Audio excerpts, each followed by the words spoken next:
Hello, everyone. Welcome to our fourth day of the Kaggle Generative AI Intensive course, where we have been teaching over 250,000 of you developers out into the world all the things that you would ever want to know about generative AI and how to use it as part of your projects. I am so excited to be here today with our expert panel of guests and all of the folks who are around Google, Google DeepMind, Google Cloud, Kaggle, all sorts of places in Alphabet who have come together to build this course and to make it a reality. So just as a general reminder, this course is a 5-day generative AI intensive sponsored by Kaggle. It includes daily assignments, things like Discord discussions, as well as code labs. We are on our 4th day of the course, which is focused on domain-specific large language models. So showing how you can fine-tune models to meet the needs of your projects. And I want to give a huge virtual round of applause and thank you to our wonderful GenAI course moderators. They have been working tirelessly around the clock to answer your questions, to make things perfect for our code labs. And I just want to make sure that they all get recognized. So thank you so much to everyone, especially our ops team, Brenda Flynn and Kinjal Parekh, who have been tirelessly, again, just pushing through to make this happen and giving a lot of love to the course. So with that, I am going to hand it over to Anant, who is going to give a brief curriculum overview of all of the white papers that y'all have been reading over the last few days. Thank you, Paige. So hi, everyone. So welcome to day 4. So in my curriculum overview, I'll just start off by mentioning what we have done last few days. For instance, in day 1, we looked at how foundational models take and various topics such as techniques to tune them, make them run efficiently, as well as prompt engineering to get the desired outcome. Then in day 2, we looked at how data can be embedded in their semantic representations and search for at scale using vector databases. And then in day 3, yesterday, we looked at how all of this can be combined and extended to make agents, which can dynamically make decisions and interact with the external worlds in order to achieve their objective. Now, today in day 4, we are going to look at how all of these concepts that we learned in the previous days can come together and being used to make specialized domain-specific models. So let's get to the recap of the white paper for today. So first, we read in the white paper that general LLMs often need specialization for fields like cybersecurity and medicine, as well as more. These areas have unique data challenges, technical language, as well as sensitive requirements that demand this adaptation or can benefit from it. Then we started off with the cybersecurity example with SecLM. It tackles evolving threats, analyst toil, and talent shortages by combining specialized models, threat intelligence, as well as automated reasoning to assist security professionals.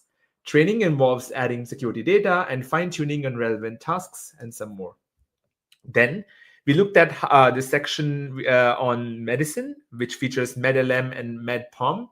These models address the challenges of navigating vast medical knowledge for tasks like high-quality medical Q&A and supporting clinical workflows. MedPalm 2, for instance, showed expert-level performance on medical exam benchmarks. A key to this field is rigorous evaluation, and we read about this, for instance, using specific benchmarks and expert clinician reviews, plus careful, phased, real-world testing as well. Now, training involves instruction fine-tuning on medical data and advanced prompting strategies for these two models. The white papers then basically, towards the end, concluded that with the fact that successfully deploying these powerful tools requires not just specialized models, but also deep collaboration with domain experts and thorough step-by-step evaluation to ensure safety and effectiveness in these critical fields. So that would be the summary of what you read in today's white paper, and off to you, Paige, for the Q&A. Amazing. And that is super exciting. I loved learning all about how we can fine-tune models and make them great for things like cybersecurity and things like healthcare. And with that, we're going to go in our Q&A session. So I am overjoyed today to welcome Scott, Chris, Karthik, Eva, and Donnie to talk about the work that they're doing around Google Research, Google DeepMind, and Google Cloud, and to tell us a little bit more about these fascinating topics. And all about fine-tuning and how to make it real in production environments. So welcome so much today. For our first question, Donnie, this is for you. From a research and engineering perspective, what are the most effective strategies for specializing LLMs? Is it better to fine-tune large general purpose models to train smaller models from scratch on domain data, or use techniques like parameter efficient fine-tuning? Do these choices kind of impact performance, cost, and how do you keep the models updated over time? So lots of questions embedded into a single one. Do you want to take that? Thanks so much, Paige. So what we found over time, especially in our experience with building MedPalm and MedLM, is that there isn't one best way to specialize a large language model for a task, and that the best method really depends on the nature of the task, the complexity of the task, and of course, like the amount and quality and the nature of the data that you have available to you. The best way to figure out which method works best is, well, first of all, you can look at similar problems, other things people have tried, things in the literature, and see if any of those are a good fit, and then try that first. But ultimately, you really just have to experiment and see what works best. You have to test different methods and see what works well. Of course, the less compute that you need to achieve your goals, the better, right? That allows you to control your costs. That also allows you to keep your, gives you the ability to keep your model better updated if it's cheap to retrain. But some complex use cases will require regular updates of new data, and so you'll have to be training regularly to keep that model updated. So that affects the updatability as well. Thanks for the question. Awesome. And I know that I often have seen people ask unfine-tuned models, so just the Gemini models or others like it, medical questions, or things that are similar to healthcare and grounding on PDF documents or other kinds of data. Would you recommend that people always start with kind of prompting the unfine-tuned model before diving into fine-tuning their own? It's always good to see what the base capability of the foundation models are. I think in specialized domains, I think you'll find quickly that there are going to be limitations, especially if you're thinking about about deployments, especially in clinical scenarios, that you're going to test the foundation models. They're going to be very good at many tasks, but there's going to be specialization that you're going to find once you kind of hit the edges of what the foundation models are capable of. There are, of course, use cases where the foundation models are going to do very well, and that will that can be the end of it, and you can use those in your applications. Yep, I love being able to kind of turn all of these knobs and dials to get a model that's really compelling for a business use case, and that we have this flexible series of approaches across just using models out of the box and then also customizing them for user needs. So that's very cool. Thank you so much for your answer. Our next question is a community question from Yuvan Thiran. During the fine-tuning code lab, I observed significant token savings. However, are there scenarios where fine-tuning can unintentionally reduce the generality or creativity of a model? And how do teams evaluate when to fine-tune versus when to use prompts or retrieval? So very related to the last question that we were discussing. Chris, do you want to talk about this one? Yeah, sure. I think this is a great question, and there's definitely problems that you're going to encounter when you start fine tuning. Especially, there's a problem that you'll probably hear commonly referred to as catastrophic forgetting, which is sort of kind of the worst case scenario you encounter when you're fine tuning, where you've gone too far and the model can't do other things anymore. It's only able to do kind of the very specific task that you fine tuned on. And there's, of course, kind of a gradient in between the foundation model and the kind of worst case scenario I just described. But especially when you're fine tuning, it's really important to have a thorough evaluation around a range of tasks that you're going to be doing. Not just the task you're necessarily fine tuning, but what other possible scenarios you're going to be using it in, so you can understand kind of the quality, either gains or losses, depending on how you've been fine tuning on those sort of adjacent tasks. Generally, when we're doing this in security use cases, we aim for a range of evaluation tasks and also a range of fine-tuning tasks. So we want to teach it general concepts during fine-tuning, and then be able to sort of use the generality of those concepts again at deployment time or at runtime. It gives us kind of a mix of both, but really evaluation, and I think you're going to hear this in a few different areas this morning, but evaluation is key in a lot of these kind of domain-specific areas. Awesome. And Scott, did you want to add something? Yeah, absolutely. So just to build on sort of Donnie and Chris's answer here, I always go back to, I know this, maybe this is like not the cool thing to do, but I always go back to like the first principles of like ML, right? So does the model, is the task that I'm doing in distribution for the model? Was it trained on the thing and on the data that I expected to operate on? I think that's really the key question when it comes to fine tuning and which level of fine tuning, whether it's full parameter fine tuning or something that's parameter efficient like LoRa or other methods. So I think one thing you'll find is a really great paper out there called the reversal curse. It kind of starts talking a little bit about where in this stack of training you can start to actually get really good generalizable knowledge. And sort of the further down you go from, pre-training through fine tuning through, alignment and now into, parameter efficient techniques, like the less and less generalizability you get and the more like forgetting you tend to get, and the more, honestly, the more in distribution your task has to be in order for it to be successful. So I think that's one of the big questions to really think about when you're talking about kind of like, to what degree do I need to fine tune, is really like, well, do I already expect this to be in the training data somehow? And if so, then maybe I don't need to do that much to just nudge the model a little bit in the direction that I want it to go. And if not, then probably something more significant is going to be necessary, and we'll have to do that more carefully to not forget some of the baseline capabilities. Amazing, and we'll put a link to that paper that you recommended into the YouTube video and some of the notes for the course as well. I love that answer. Excellent, thank y'all. This is a great start for our Q&A. Next question, also for Chris. So when developing LLMs for security domains like SecLM, what are the biggest challenges in acquiring and using relevant, high-quality data for fine-tuning, given its sensitive or proprietary nature? How do you measure success and ensure these models improve security operations without introducing new risks? So it's a very evals-heavy discussion this morning. Yeah, definitely. I think that's great, though. So we know that providing accurate and useful security advice is really hard. There's a lot of conflicting opinions online. Everybody has sort of different ways of approaching security. And it's also something that really needs to take the kind of environment and situation into account.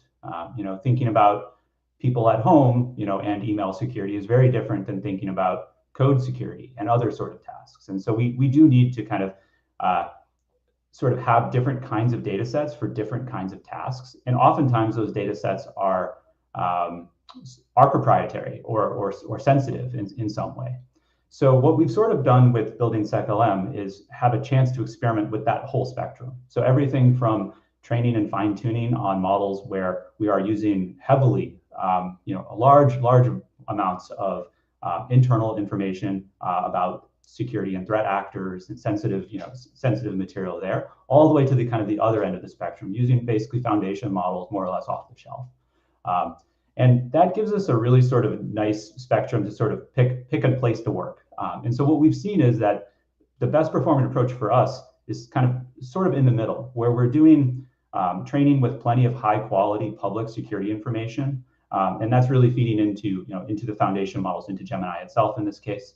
And then we layer on runtime techniques like RAG. That doesn't mean we don't need fine tuning. We do think about fine tuning absolutely as how to make these tasks perform well, but we tend to fine tune in a way where we're looking at sort of understanding a generalized task rather than maybe memorizing specific information. So it's not about necessarily the recall given, the recall against a specific threat actor or other sort of piece of material, but being able to converse and answer questions accurately, giving the grounding material about that particular actor in that situation. The kind of other element of sort of coupling these training, fine tuning, and runtime techniques gives us a really nice way to also give our users other sorts of benefits. So features like citations provide a lot of user confidence in sort of what the model is telling them. If we give people advice in a security direction, you should change your passwords so and so often, it's really great to be able to point to a policy, a document, research, other things that kind of vouch for that particular statement. And so that's one way that we do this. And of course, evaluation on this again is key. So evaluating with that grounding material, without the grounding material, all of that sort of thing, you're going to build out really good evaluation data sets for understanding really just how good you are at the different security specific tasks with and without that proprietary information. And that's a great answer. And for folks who are curious about evals, the next day is going to be discussing them in depth. So make sure to tune in tomorrow as well for more discussion about evals. I also really love citations. I use them all the time, both when grounding with Google search. So being able to see kind of the up-to-date and relevant information that the model is using to help ground its outputs, as well as grounding on internal data sources. I love being able to kind of click and get to a PDF document or something similar to get more confidence in the model's answer. Awesome. Next question. This is for Eva.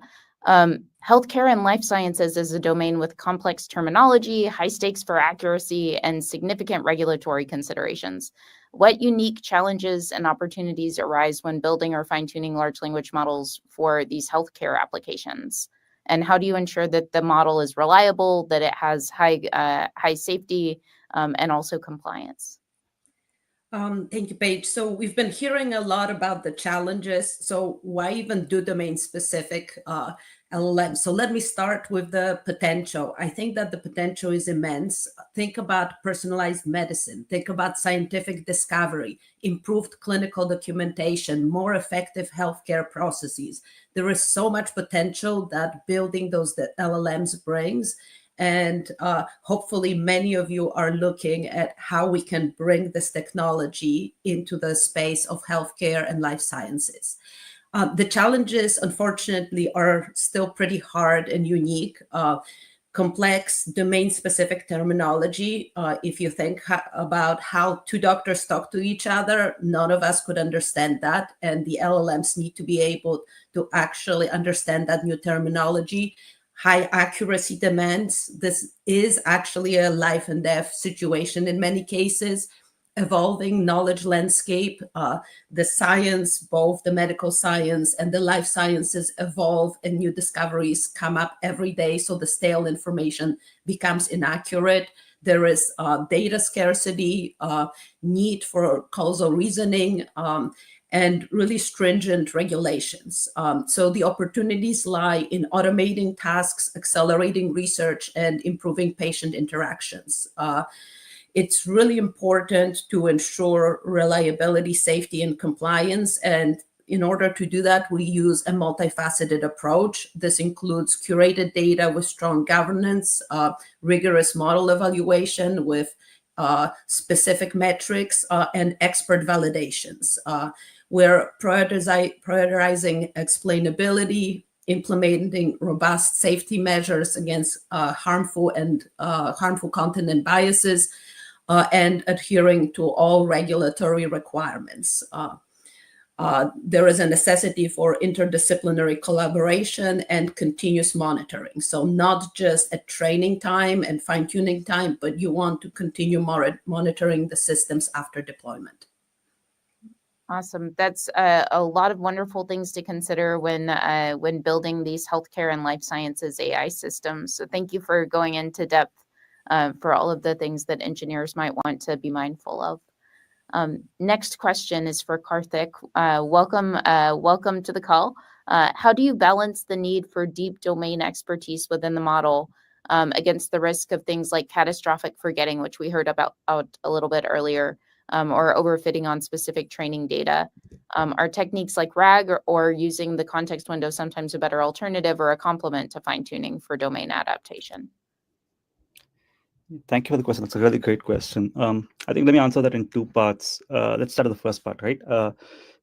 Some of this was discussed by Donnie and Scott and Chris in like the first set of answers, right? I think there are some very important practical considerations when you make some of these choices, and it depends on how you plan to use the final model. What is the domain and specific applications of this model? If your goal is a very specific, very narrow task that you don't run the risk of sort of needing a lot of general purpose knowledge, it is okay to sort of go with a more heavy-handed fine-tuning approach per se, because there usually isn't too much in terms of a trade-off outside of computation budget.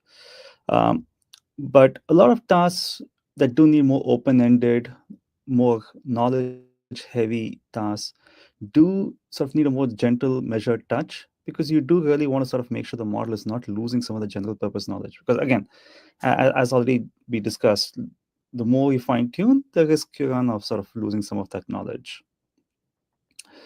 So I think there also is a consideration in terms of the out-of-box skills for the base LLM on the specific domain or application.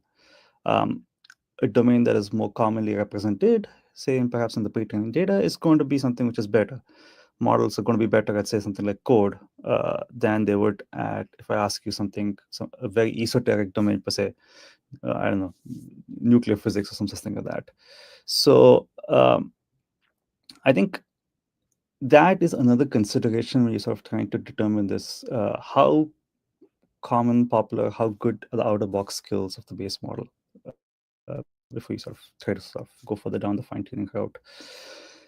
In recent years, I think the LLMs have advanced enough that the pendulum has swung a lot more towards light touches, parameter-efficient fine-tuning, just because, again, the base models have become much more powerful learners. And the need for sort of more heavy-handed tuning has really sort of gone down, as the base models seem to be able to learn much faster with far less data, or in some cases, just out of the box.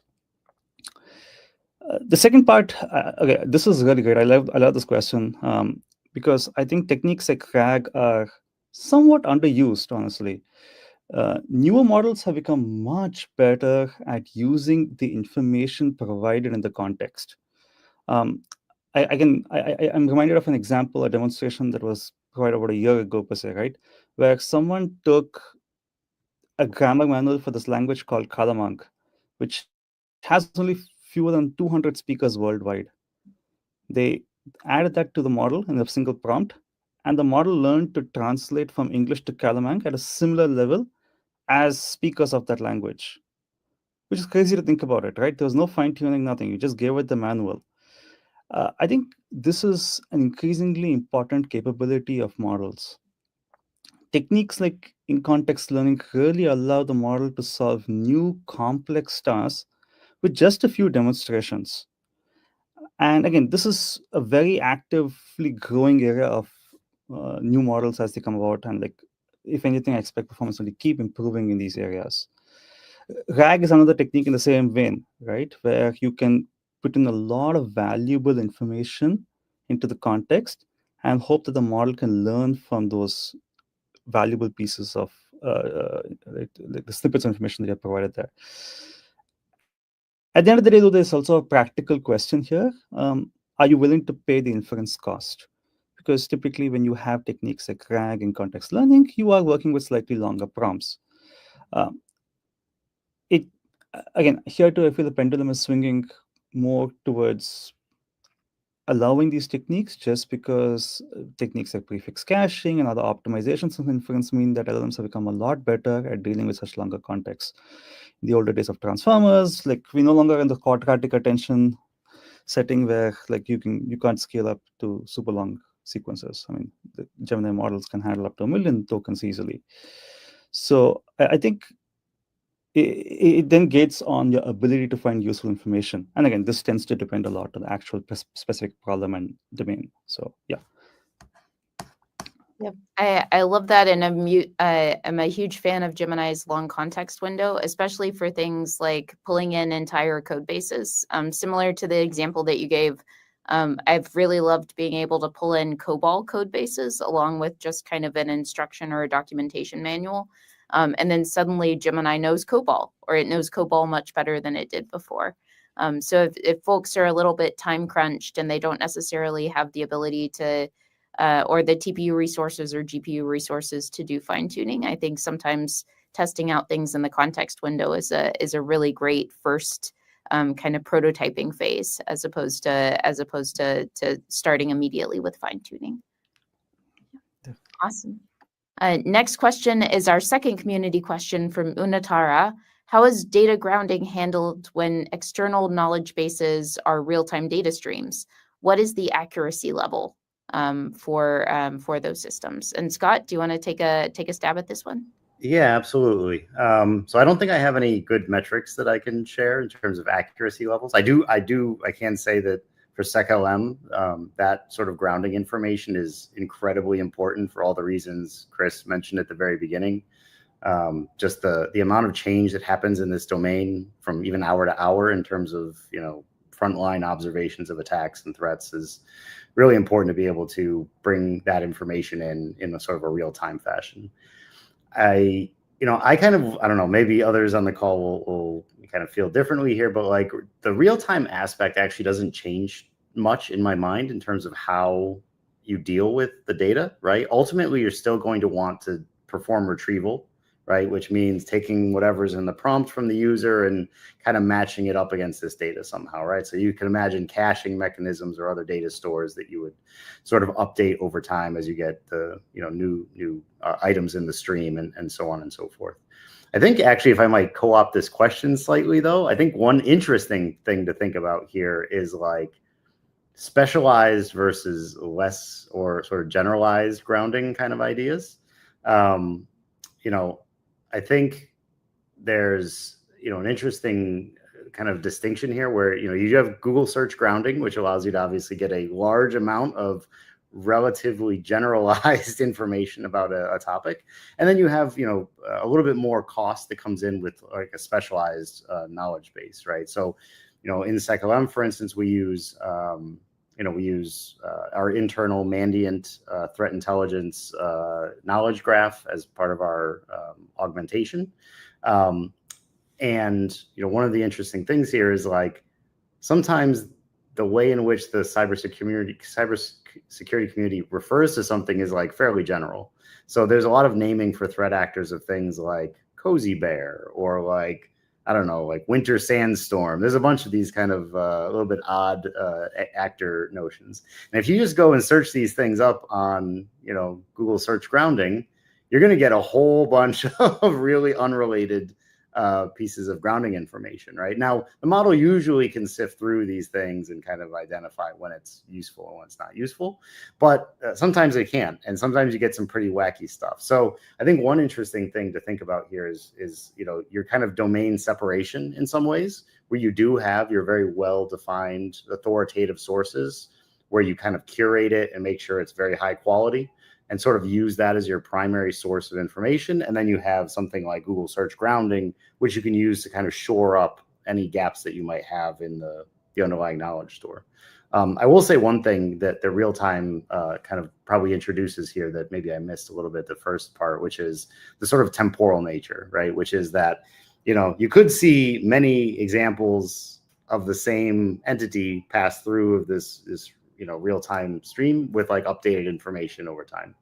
I think there's an interesting sort of engineering question there about how to integrate that best. But again, to me, this feels a lot like how do you keep your database up to date, or how do you keep replicas of the last iterations of some entities updates in this real-time stream in your database and retrieve them effectively, or at least show it to the model in a way that it kind of captures that temporal change for that model for that entity over time.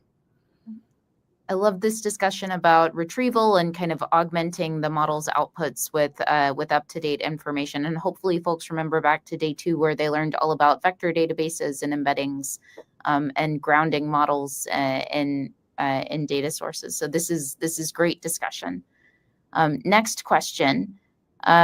Google Cloud Security uses SecLM technology, which integrates Google SecOps, Google AI infrastructure, and Mandiant's threat intelligence, leveraging TPUs. How do you manage the space complexity? Scott, do you want to take this one? Yeah, very carefully. Again, I always try to boil things down to like what's existed in the ML space for many years, right? So I think tomorrow is the ML ops session, and I think there'll be a lot more discussion about some of these concepts in that section. But like in my mind, a lot of this complexity eventually boils down to a really, really, really challenging case of ML ops, right? So in a traditional ML system, you have to monitor your data sources to see if there's changes, right? You have to keep your model up to date and do various types of evaluations in both real time and offline to ensure the quality of your model doesn't degrade over time. These same things exist, right? Maybe this time you don't get to choose when the model updates or choose the level of degradation that you can absorb, right? But at least you can monitor all these things. So at the end of the day, it really comes down to like, having these processes, but at a level that's like much more expansive, right? So in the past, if you had like, let's say, an image recognition system, you'd have a stream of new images coming in that you would evaluate against. Maybe you cut off some subset of them to train. Well, here now you're getting, you have all of your input feeds, right? So anything that you're using from a tool or from a RAG store that you have to monitor, which could be many, many sources. For SecLM, for instance, we have, I don't know, at least half a dozen or more different API feeds that we monitor. You have your other sort of static RAG stores. You have Google search grounding. You have the models themselves, which actually, from version to version can demonstrate some pretty substantial behavioral changes. And you basically have to be able to evaluate in an automated fashion, like all of these things, and still be able to actually pinpoint, hey, this thing is degraded on code use cases. This thing is degraded on our threat intel use cases. And then be able to sort of further unravel the sort of knot and say, okay, well, if it's a threat intel, regression, like, okay, was that because the data changed? Was that because the model is not operating the same way on that same data that did in the past? Is there new data that didn't previously exist? Or, another, we talked about the temporal aspect in the last question. That also plays here, right? Which is, yesterday, an IP address or a host name or domain might actually have been considered malicious because at the time it was actually doing malicious things. And in that time between yesterday and today's eval, that might have changed completely, right? That might have been mitigated, or someone may have put some other remediation on it, and now it's no longer malicious. And all these things kind of have to be wrapped up in some holistic eval system so you can kind of really understand what role each component of your system plays and how you can address it to kind of keep high quality. Amazing. As a distributed systems nerd, this makes me very excited, but also very apprehensive. So this is great. This is great to hear.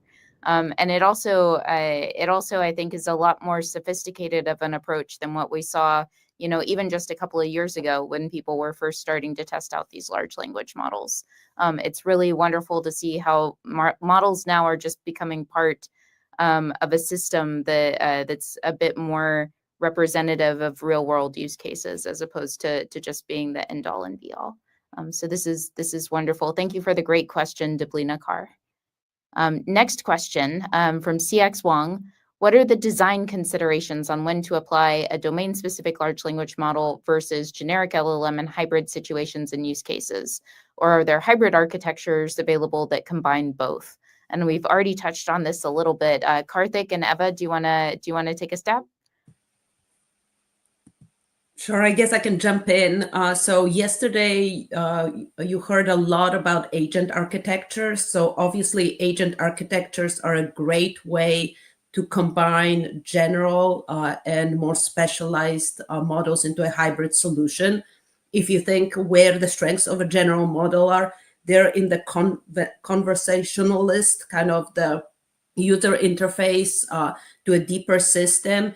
And then if you have an orchestrator, you can easily have multiple domain-specific LLMs behind that orchestrator, and you can keep those LLMs much smaller and specialized by not even necessarily having the general knowledge, because with Gemini's large context window, the orchestrator can bring in the right domain information, and your generalist conversationalist can actually translate that into a language or a process that's more general. So that's probably the best type of hybrid architecture, is using an agent type of architecture.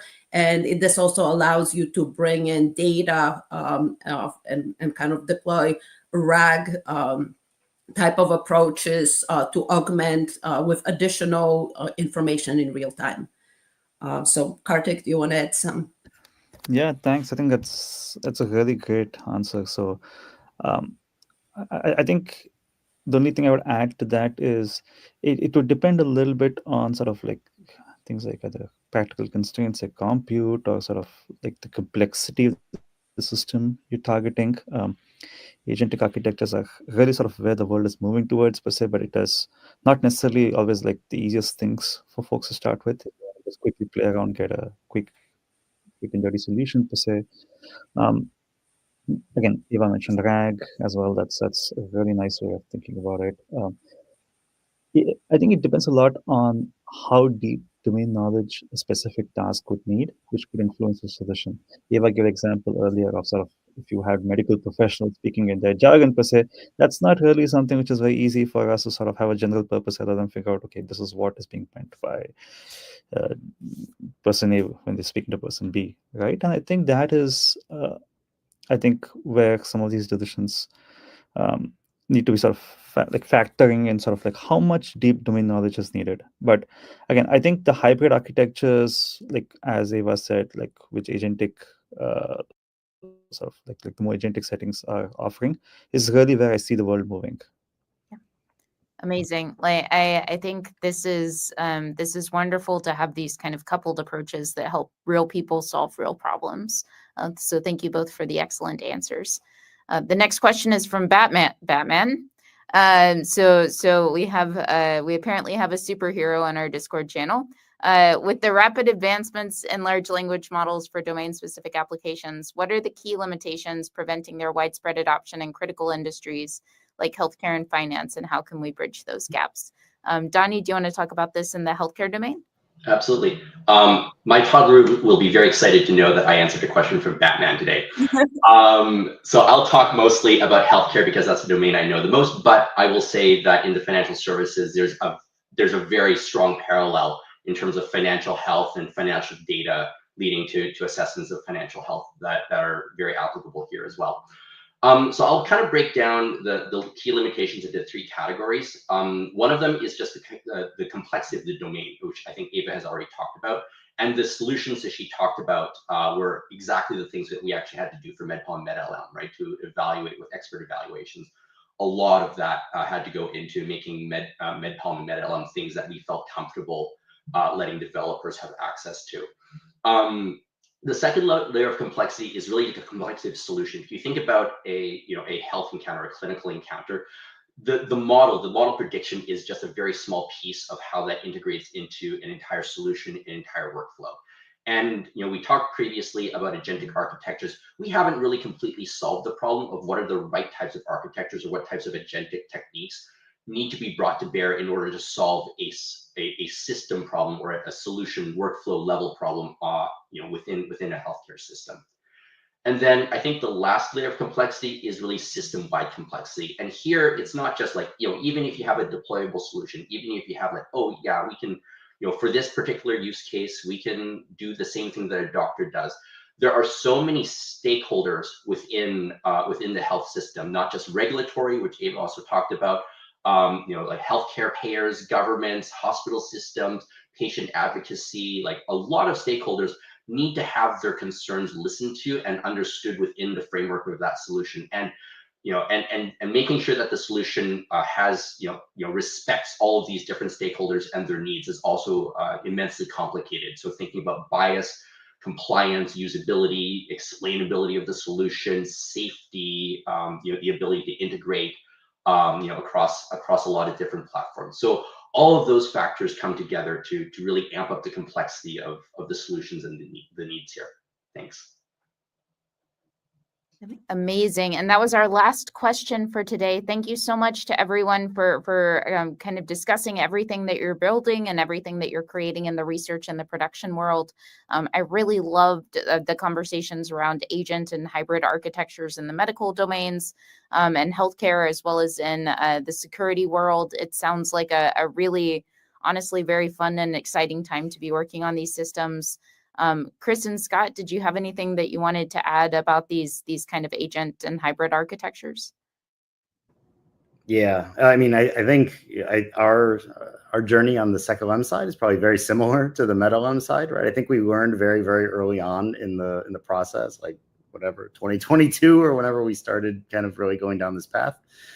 is that, you know, one model probably will not solve it all, right? We can't do the Lord of the Rings here with the model. And so we definitely got to sort of this agentic sort of tool use style architectures very, very quickly, because it does allow us to kind of very pointedly inject kind of exactly the expertise we need in exactly the right places. Right now, I think Paige and others have said that there's definitely like a trade-off here, right? Like you're trading off like the simplicity of just having the one model and doing the one thing and being able to capture that very nicely with eval, with something that's more bespoke and definitely going to have more technical debt associated with it, but it's going to be probably more well-designed to exactly the use cases you want. And I think that's very important when considering the sort of fine-tuning aspect of the LLMs. Absolutely. So with that, thank you all so much for coming and for sharing everything with us today, and for sharing all of the things that you've built with our over 250,000 of developers out in the world. We really appreciate you. Thank you for taking the time, and we can't wait to kind of test out all of the great products that you've recommended. So have a great rest of your day. And we'll get right into the code labs, where folks can learn how they can start building all of these experiences and approaches into their own projects. So thank you. And Anant, dive into the notebooks. I'm really excited to learn more. Thank you, Paige. I'm sharing my screen now. All right, so we had 2 code labs for today, covering a lot of the concepts that were talked about in the white paper and this super interesting discussion, actually. So yeah, let's dive into it. So the first code lab I'm going to be discussing is the one about fine-tuning a custom model. And this code lab, we're going to be just using the same data set, the news group data set from day 2, where we used an embedding model and train the Keras model on top of it. This time around, we'll be using Gemini, both the base Gemini as well as the fine-tuned Gemini for this particular classification task. So the problem remains the same, but we are using a different approach to solve it.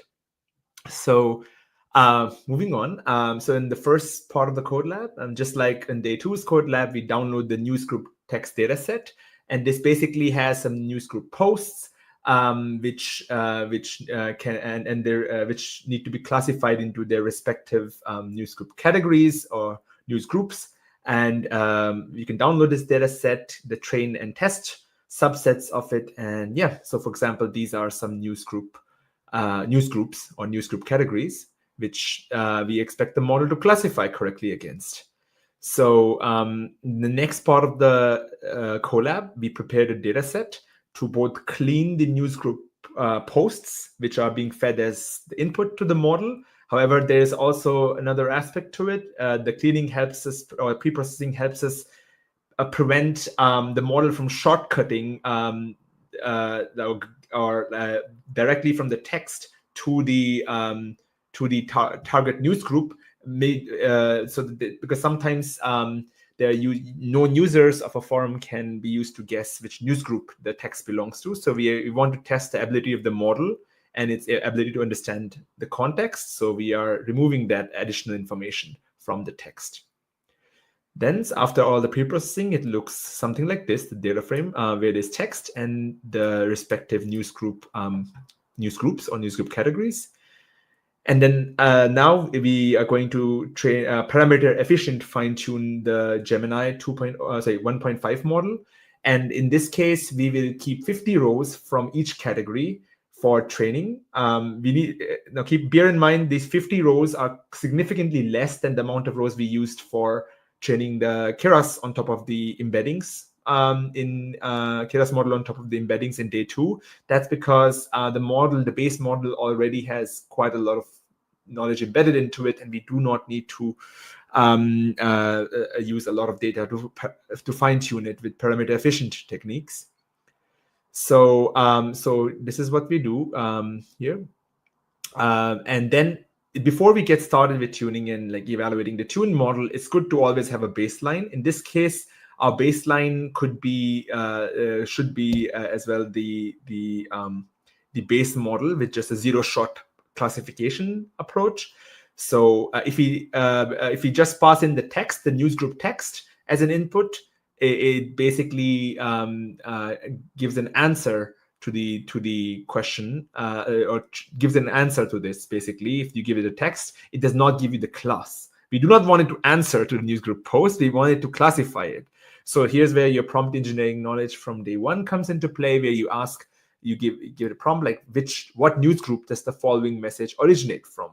And using Gemini 1.1 Flash, we see that it starts giving some newsgroup. It is quite verbose. We just want the newsgroup. We do not want any extra information.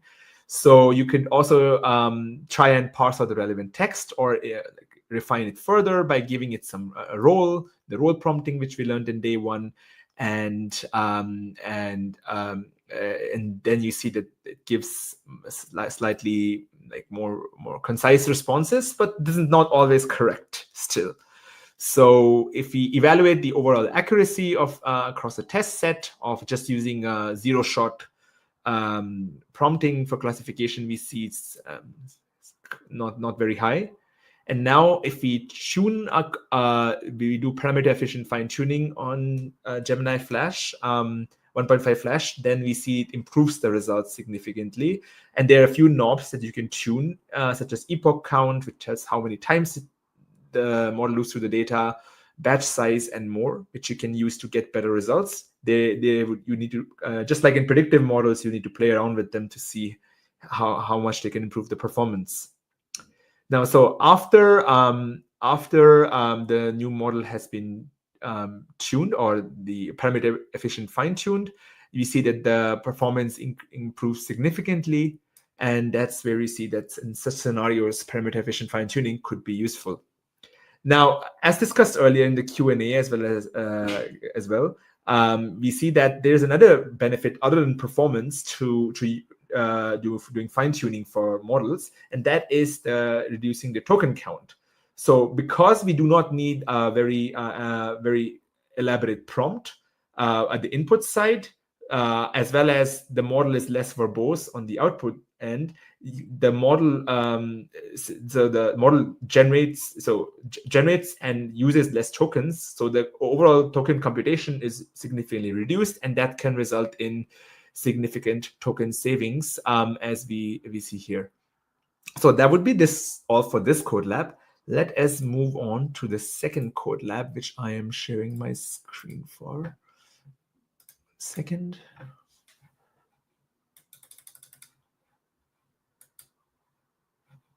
So give me a second.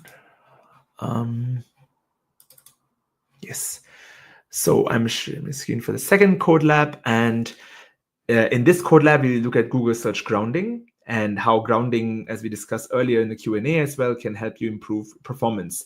Now, the first section of the code lab is an optional one, of course, where you can kind of try out grounding on Google search with the Google AI Studio UI, where you can ask questions and enable grounding to get more up-to-date and more accurate responses.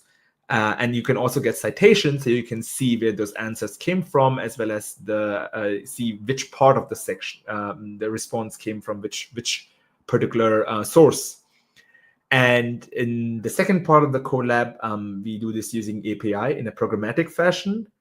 And here we basically ask, for example, a question about a certain date, when and where is Billie Eilish's next concert, and we see that it does not give you any specific dates because the model is trained up to a point of time and does not have access to real-time information.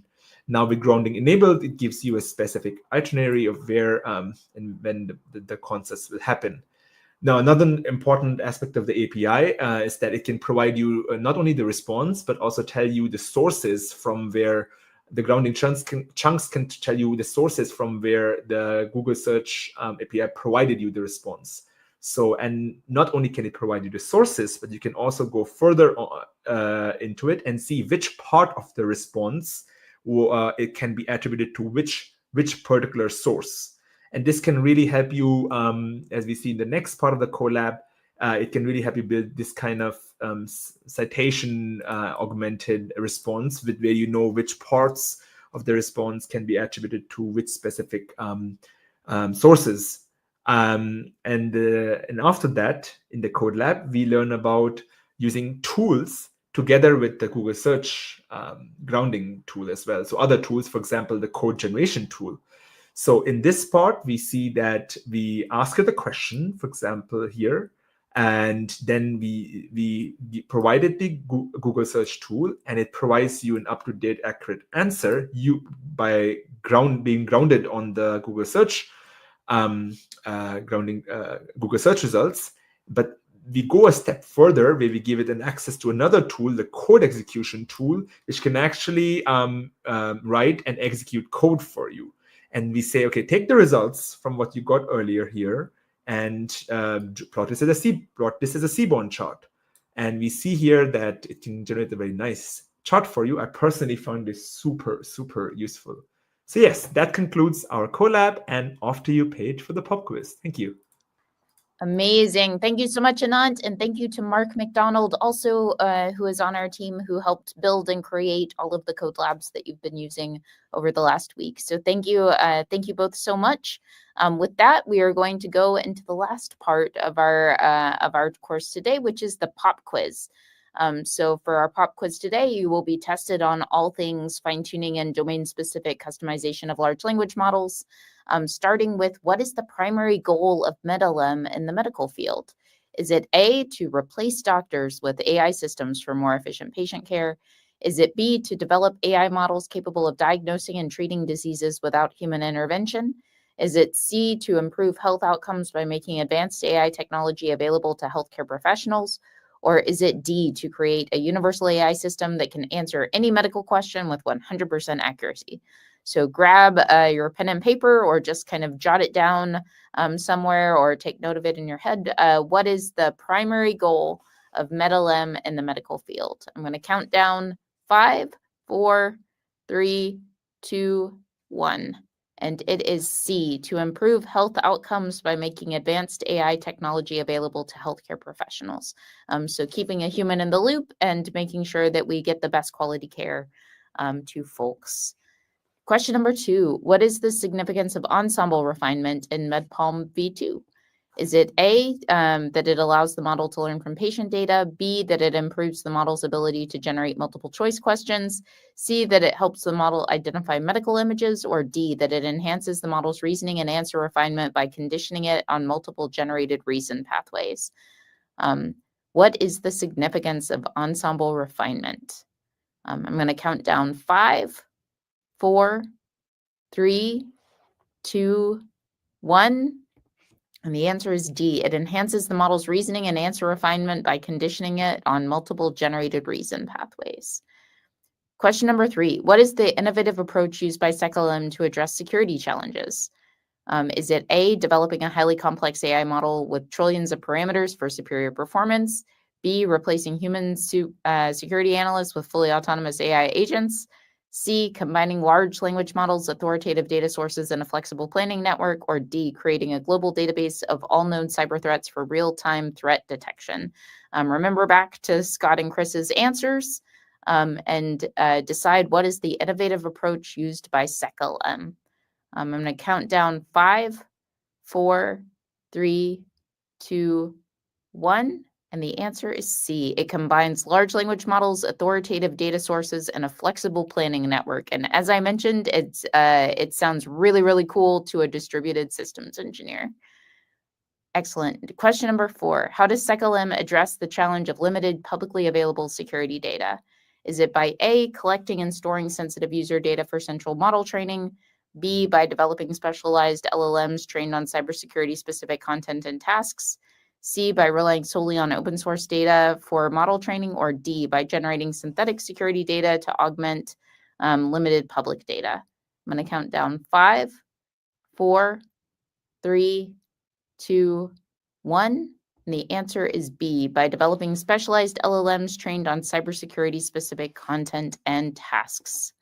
And with that, thank you so much for everyone who has joined us today. Really appreciate your questions, all of the activity that you've been doing on Discord, and can't wait to see you tomorrow for our last and final day of the Kaggle Generative AI intensive course training. Hopefully you've learned something. I certainly have. And we are really, really grateful to have you as part of this broader learning family all over the world. So thank you. See you tomorrow, and get excited for our last and final day. Thank you, everyone. Thank you. Bye.